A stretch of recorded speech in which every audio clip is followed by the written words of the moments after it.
नमस्कार मित्रांनो, आपल्या शिवार्थी क्लासेस या YouTube चॅनलला मी सर्वांचं स्वागत करतो.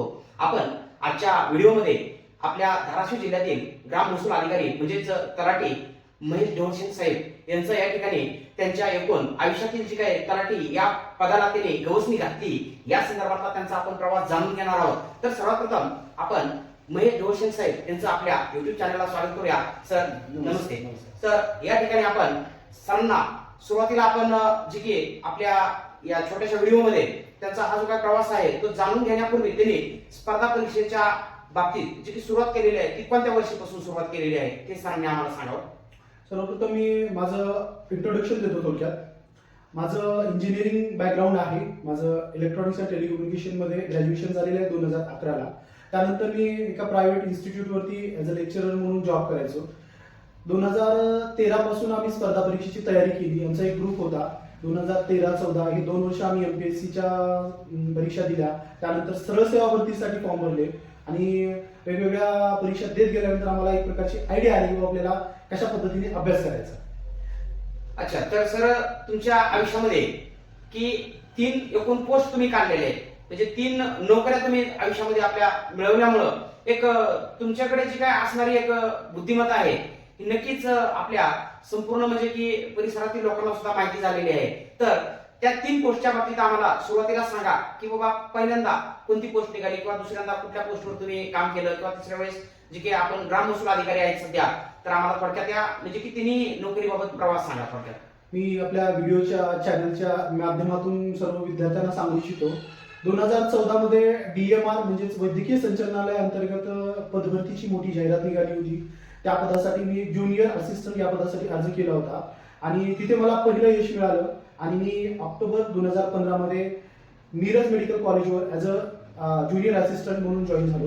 तिथं 3 वर्ष सेवा करत असताना मी माझा अभ्यास चालू ठेवला आणि मी 2017 मध्ये ITI म्हणजेच DVTच्या अंतर्गत जे ITI औद्योगिक प्रशिक्षण संस्था तिथे मी जॉईन केलं.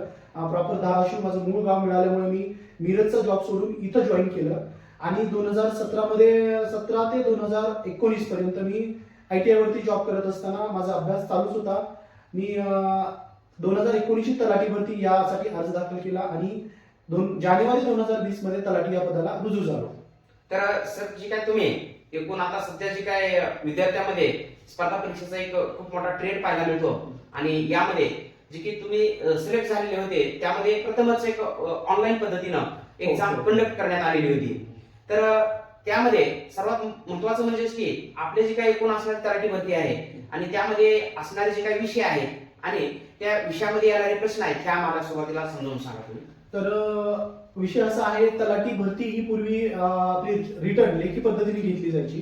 2019 मध्ये शासनाकडून पहिलाच प्रयत्न असा झाला की ऑनलाईन पद्धतीने परीक्षा घेण्यात यावी जेणेकरून जे गैरप्रकार आहेत ते टाळता येतील आणि पारदर्शक पद्धतीने भरती प्रक्रिया राबवली जाईल. तर महा IT या कंपनीकडे या परीक्षेचं पूर्ण नियोजन देण्यात आलं होतं. महा ITने ऑनलाईन परीक्षा कंडक्ट केली होती जी की ऑनलाईन पद्धतीने कॉम्प्युटर बेस्ड होती. तर त्या परीक्षेसाठी आम्ही व्यवस्थितरित्या नियोजन करून कशा पद्धतीने प्रश्न येतील आणि कशा प्रकारे अभ्यास केला पाहिजे याचं प्लॅनिंग करून अभ्यास केला आणि निश्चितच यश मिळालेलं आहे. तर सर महत्वाचं म्हणजे की आपण तलाठी भरतीची तयारी करत असताना जे की पाठीमागचे जे काही प्रश्नपत्रिका आहे त्याचं जे काय असणारं योगदान आहे ते किती असणार आहे. तर आम्ही अभ्यास करत असताना एक स्ट्रॅटेजी ठरवलेली होती. मुळातच सरळ सेवा भरती हा विषय अगदी सोपा असतो. सरळ सेवा भरतीसाठी मोजकेच विषय असतात, 4 विषय. तर त्या 4 विषयांचा अभ्यास प्लॅनिंग करून केलेला, जसं की मराठी व्याकरण असेल, इंग्रजी व्याकरण, गणित बुद्धिमत्ता आणि सामान्य ज्ञान. तर या 4 विषयाला समान 25-25 प्रश्न यायचे. तर या पद्धतीने असं प्लॅनिंग केलं होतं की जे आपले 3 मुख्य विषय असतात, मराठी व्याकरण, इंग्रजी व्याकरण आणि गणित बुद्धिमत्ता, या 3 विषयामध्ये जास्तीत जास्त म्हणजे जवळपास आउट ऑफ मार्क्स मिळाले पाहिजेत या लेवलचा आम्ही अभ्यास केला होता.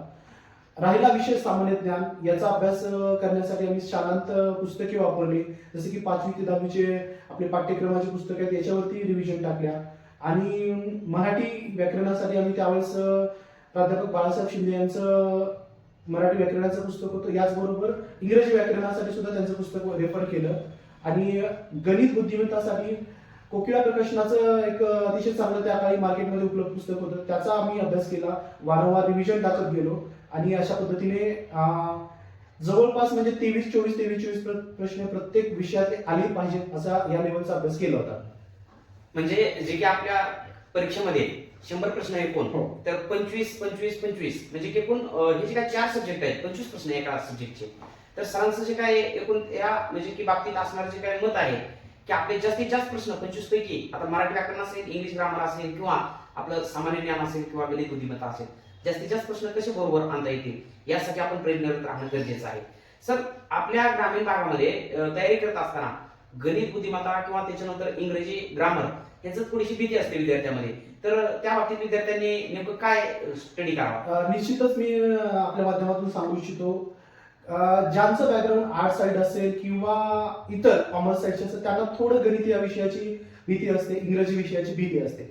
परंतु असा अभ्यास आहे की ज्यांचं सायन्स बॅकग्राऊंड असतं किंवा इंजिनिअरिंग बॅकग्राऊंडची मुलं असतात त्यांना या दोन विषयामध्ये, इंग्रजी आणि गणित विषयामध्ये चांगला हातखंड असतो. त्यांची त्या ठिकाणी मार्क्स किंवा आउट ऑफ प्रश्न बरोबर येतात. तर मला आपल्या माध्यमातून एवढंच सांगायचं की इतर स्ट्रीमच्या विद्यार्थ्यांनी घाबरून न जाता आपण त्या विषयावरती कशी कमांड मिळवता येईल, कशा पद्धतीने अभ्यास करता येईल. सध्याचे मार्केटमध्ये उपलब्ध पुस्तकं आहेत, परत आपल्याला सोशल मीडियाचा वापर करून युट्यूबच्या माध्यमातून करंट अफेअर्स असेल किंवा वेगवेगळे ऍप्स आहेत, ऍप्सचा वापर करून आपल्याला स्ट्रॅटेजिकली अभ्यास करायचा आहे, प्लॅनिंग करून, न घाबरून जाता, न खचून जाता. प्रत्येकामध्ये पोटेन्शियल असतं, फक्त आपल्याला योग्य दिशा आणि व्यवस्थितरित्या कन्सिस्टन्सी ठेवून अभ्यास केला तर निश्चितच आपणही त्यांच्या तोडीस तोड, जे इंजिनिअरिंग बॅकग्राऊंडचे स्टुडंट असतील किंवा नॉन टेक्निकल बॅकग्राऊंडचे आपण आहात, त्यांच्या तोडीस तोड सुद्धा आपण मार्क मिळवू शकता आणि या स्पर्धा परीक्षेमध्ये यश निश्चितच मिळवू शकता. अच्छा, तर सर याच्यामध्ये एक इंग्लिश ग्रामरचा जर आपण विचार केला तर व्होकॅब्युलरी हे सेक्शन खूप महत्त्वाचं आहे. तर व्होकॅब्युलरीसाठी आपण जास्तीत जास्त पुस्तकांचा संग्रह केला पाहिजे. जसं की आता युनिक अकॅडमीचे बुक्स असतील, युनिक अकॅडमीचे चांगल्या प्रकारे इंग्लिशच्या विषयासाठी बुक्स आहेत. परत आपण इंटरनेटच्या माध्यमातून आपण स्वतः नोट्स काढून वेगवेगळे शब्दसंग्रह असतील किंवा व्होकॅब्युलरी असेल ते वाढवलं पाहिजे आणि जास्तीत जास्त रिपिटेशन करून त्याचा बाय हार्ट करणं खूप गरजेचं आहे. कारण कोणता प्रश्न विचारला जाईल, किती अभ्यास केला तरी आपल्याला माहीत नसलेला एखादा प्रश्न येतो, तर त्यावर आपल्याला कमांड मिळवायची असते, तर निश्चितच आपली व्होकॅब्युलरी वाढवणं गरजेचं आहे वेगवेगळ्या माध्यमातून. अच्छा, तर म्हणजे की विविध सोर्स जे आहेत आपले, सोर्स वाढवणं गरजेचं ते खूप महत्त्वाचे आहेत आपल्यासाठी. म्हणजे की आज ज्ञानाचं खूप मोठं भांडार पाहायला मिळतं आपल्याला, आणि यामध्ये नेमकं आपल्या परीक्षेमध्ये जे काही रेफरन्स येतात त्या रेफरन्स पर्यंत आपण अगोदरच पोहोचणं गरजेचं आहे. तर यामध्ये सरांनी जे सांगितलं आपल्याला, तर रिव्हिजन खूप महत्वाचे आहे, रिपिटेशन आपण त्या गोष्टीची करणं गरजेचे आहे. तर रिव्हिजनमुळे तुमचं जे काही एकूण निवड झाली तलाठी पदावरती, त्या पेपरमध्ये तुम्हाला मार्क्स किती होते हे आम्हाला थोडक्यात सांगा. अगदी बरोबर, मी याबद्दल माहिती सांगतो. त्यापूर्वी विद्यार्थ्यांना या व्हिडिओ चॅनलच्या माध्यमातून माझी रिक्वेस्ट असेल, आपण अभ्यासाला सुरुवात करत असताना एक 6 किंवा 8 महिन्याचं प्लॅनिंग करा आणि या कालावधीमध्ये आपल्याला काय करायचं आहे, आपला जो अभ्यास आहे एक ठराविक सरळ सेवा भरती असेल किंवा कोणतीही पोस्ट असेल ती निश्चित करा आणि आपण या कालावधीमध्ये आपल्याला ऍज अ स्टडीसाठी म्हणून तुम्ही मोबाईल किंवा इंटरनेटचा वापर करू शकता, पण इतर कोणत्याही कामासाठी किंवा अवांतर गोष्टीसाठी मोबाईलचा वापर करू नका. पूर्ण डेडिकेशन देऊन जर अभ्यास केला तर आपल्याला फक्त आणि फक्त 8 महिने आवश्यक आहेत कोणतीही सरळ सेवा भरतीची पोस्ट काढण्यासाठी. हा माझा आत्मविश्वास आहे, कॉन्फिडन्स आहे आणि मी ते करून दाखवलंय. मी जवळपास 3 ते 4 वेगवेगळ्या डिपार्टमेंटच्या पोस्ट काढल्यात, पण मी 3 डिपार्टमेंटला जॉईन झालो. अजून मला पीडब्ल्यूडीची पोस्ट मिळाली होती, मी त्या डिपार्टमेंटला जॉईन केलं नाही. तर या माध्यमातून एवढंच सांगणं आहे की आपण जर व्यवस्थित प्लॅनिंग करून डेडिकेशन देऊन फुल टाइम, जसं की आपण आपल्या बोलीभाषेमध्ये म्हणतो अंडरग्राऊंड होणे, म्हणजे आपण कोणत्या नातेवाईकाला कुठल्या कार्यक्रमाला अटेंड व्हायचं नाही, कुठे आहात, तुमच्या मित्र कंपनीला कुठे आहात याची सुद्धा कल्पना आली नाही पाहिजे. की थोडक्यात आपण पूर्ण कुटुंबापासून, आपल्या पूर्ण फ्रेंड सर्कल पासून वेगळं राहून, अलिप्त राहून जर फुल टाइम अभ्यास केला तर निश्चितच आपण 6 ते 8 महिन्यामध्ये कोणतीही पोस्ट काढू शकाल. आता मी माझा अभ्यास कसा केला होता तर ते सांगतो. तर या पद्धतीनेच अभ्यास केलेला, मला एकूण 174 मार्क पडलेले 2019च्या भरतीमध्ये. तर माझा वैशिष्ट्य सांगतो, गणित, इंग्रजी आणि मराठी व्याकरण या 3 विषयामध्ये मी आउट ऑफ मार्क मिळाले पाहिजेत या लेवलचा अभ्यास केला होता. सिली मिस्टेक एखादी दुसरी झाली तर चालेल, 24 किंवा 23 प्रश्न हे बरोबर आलेच पाहिजे. या पद्धतीने जर आपण अभ्यास केला, सामान्य ज्ञान थोडा वास्ट सिलेबस आहे, ठीक आहे, तिथे तुम्हाला 20 किंवा 19 प्रश्न बरोबर येऊ शकतात.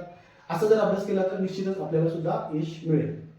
अच्छा सर, म्हणजे की एक तुम्ही जे सांगितलं 8 ते 9 महिन्यामध्ये एक अभ्यासाची तपश्चर्या जर आपण चांगल्या प्रकारे करू शकतो. एक बऱ्याचशा भौतिक सुखसुविधांचा त्याग जर केला आपण, तर नक्कीच जे की आज अवघड वाटणारी जी काही गोष्ट आहे सरकारी नोकरी, ती मात्र नक्कीच आपण मिळवू शकतो.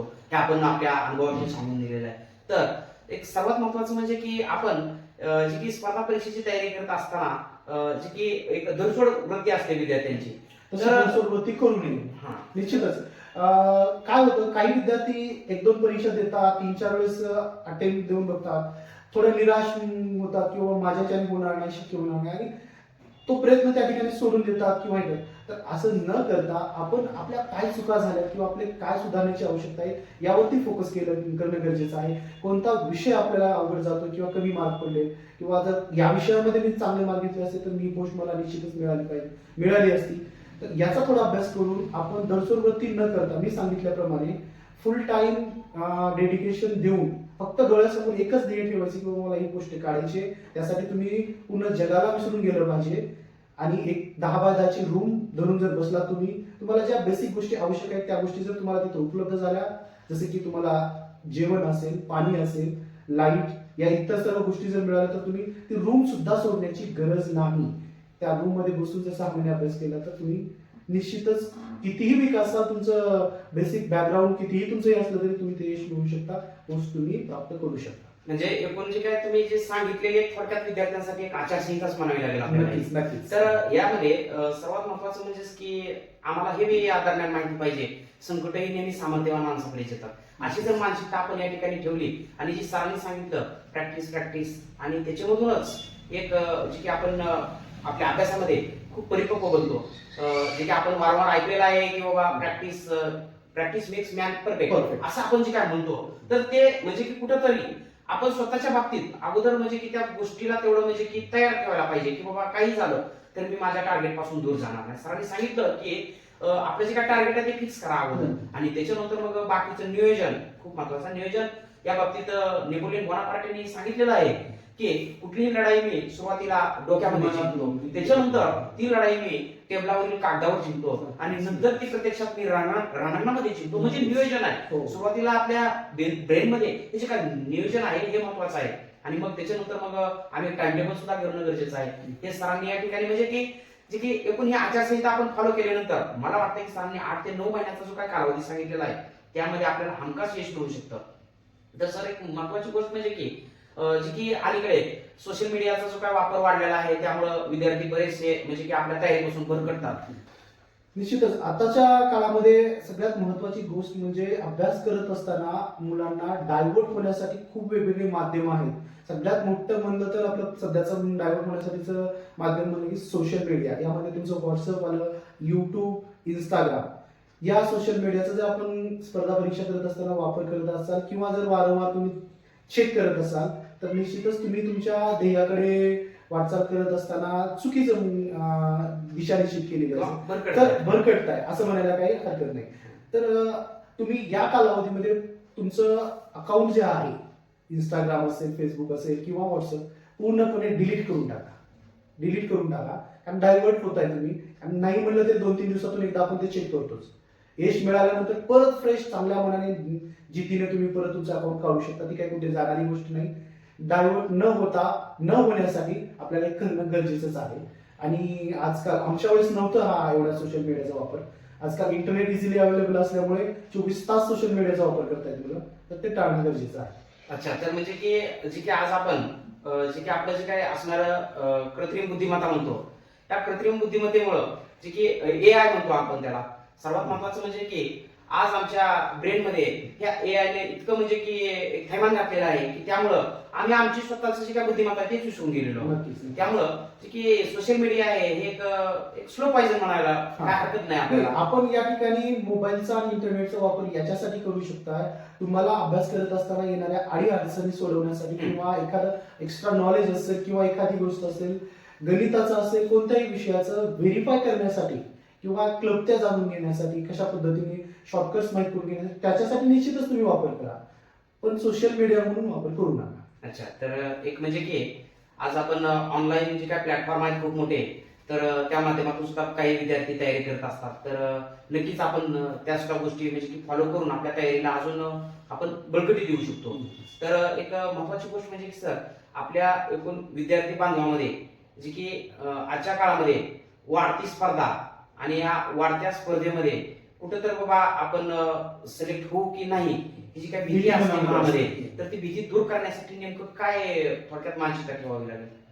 त्यासाठी मी एवढंच सांगू इच्छितो, स्पर्धा परीक्षेला सुरुवात करण्यापूर्वी प्रत्येकाने, आता हा प्रांजळ माझं मत आहे, माय पर्सनल ओपिनियन, काही जणांना वेगळंही वाटू शकतं, आपण सुरुवात करण्याच्या अगोदरच आपण डिसाईड करायचं की बाबा या क्षेत्रामध्ये मी काय येतोय, कशासाठी येतोय, मला या क्षेत्रात आवड आहे का, उद्या मला एक गोष्ट जर मिळाली तर मी सक्सेसफुली ती पूर्ण कडेपर्यंत किंवा पूर्ण सर्व्हिस करू शकेल का, याचा निश्चितच तुम्ही विचार केला पाहिजे. आपल्यासाठी आवडीचं क्षेत्र आहे काय हे पाहणं गरजेचं आहे.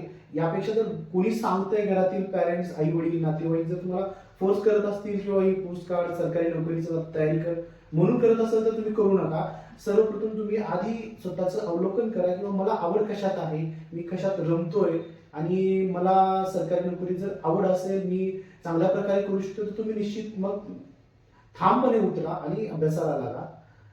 दुसऱ्याच्या सांगण्यावरून किंवा कोणी म्हणतोय म्हणून या क्षेत्रामध्ये उतरू, कारण सध्या जीवघेणी स्पर्धा आहे, खूप स्पर्धा वाढलेली आहे. याचबरोबर महाराष्ट्र शासन असेल किंवा इतर विभागाच्या सेंट्रल गव्हर्नमेंटच्या पोस्ट असेल त्या वरचेवर कमी होत आहेत.